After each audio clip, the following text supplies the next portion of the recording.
Eu sou o Dr. José Marcos Figueiredo, oncologista clínico, e estou aqui aproveitando o Outubro Rosa para poder falar um pouco mais para vocês aí sobre vacinação no paciente oncológico. É um tema extremamente relevante que muitos médicos e inclusive oncologistas acabam esquecendo, né? O que é importante na primeira consulta do oncologista, seja ele cirurgião oncológico, enfim, uro-oncologista, mastologista, ou seja, quem atende o primeiro paciente oncológico, que claro, muitas vezes somos nós, oncologistas clínicos.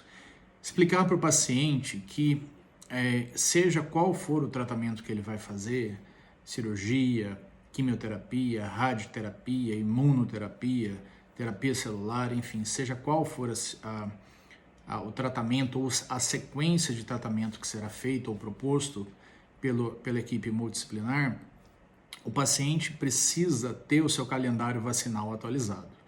A gente sabe que o câncer, mesmo que seja em estados iniciais, ele é uma doença que causa imunossupressão e infecções oportunistas podem acontecer. Então, o calendário vacinal é fundamental na primeira consulta do oncologista clínico, tá?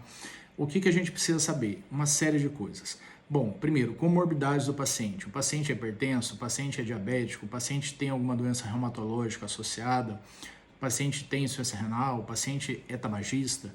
Existe uma série de vacinas que são importantes para essa população específica. Por exemplo, o paciente que é tabagista ou tem histórico de asma ou enfisema pulmonar, ele tem indicação de fazer a vacina contra a pneumonia, contra o pneumococo, que é o principal germe causador de pneumonia nesses pacientes.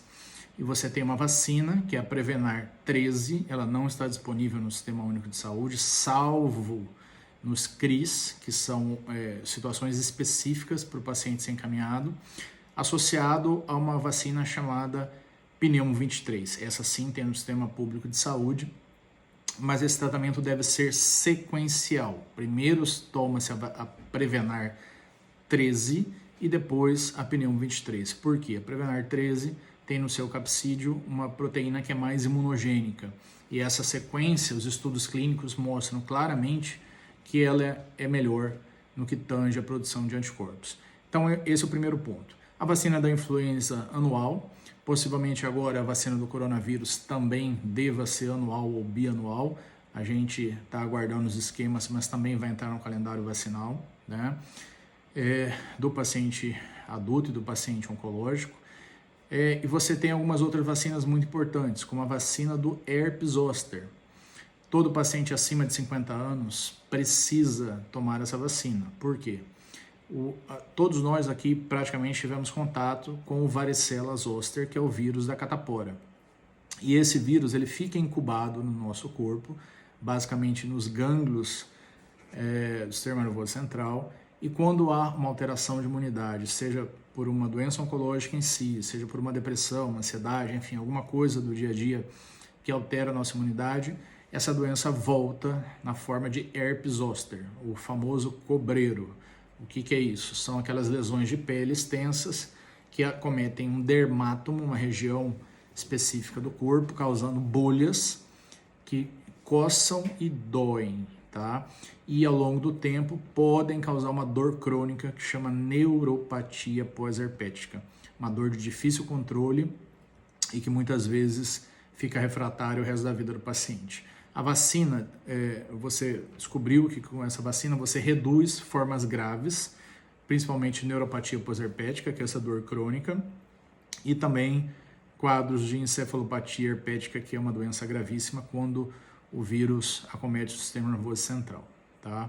Então, são coisas importantes para a gente decidir na primeira consulta. O ideal é que esse paciente tome essa sequência de vacinas antes de iniciar o tratamento com quimioterápico.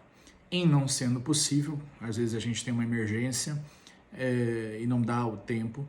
Enfim, a gente tem que ver de acordo, discutir cada caso para individualizar a terapia. Outra vacina que eu recomendo muito é a vacina CWY, tá? Que é uma vacina contra meningite. Os pacientes adultos também fazem meningite e aí você tem os subtipos A, C, W, Y, né? Na criança também tem a meningo B, mas que também é importante para esses pacientes oncológicos que iniciarão um tratamento com quimioterápico. eu deixo aqui a minha mensagem, deixo aqui a importância de se discutir isso com o oncologista clínico e vocês saibam que em Três Lagoas vocês estão muito bem servidos com o ICB Vacinas e estão muito bem servidos com um time de oncologistas de ponta que vai saber recomendar para vocês no calendário vacinal o que é importante, o que não é importante, para que com isso você esteja imunizado e faça seu tratamento sem interrupção e minimizando qualquer risco. Muito obrigado.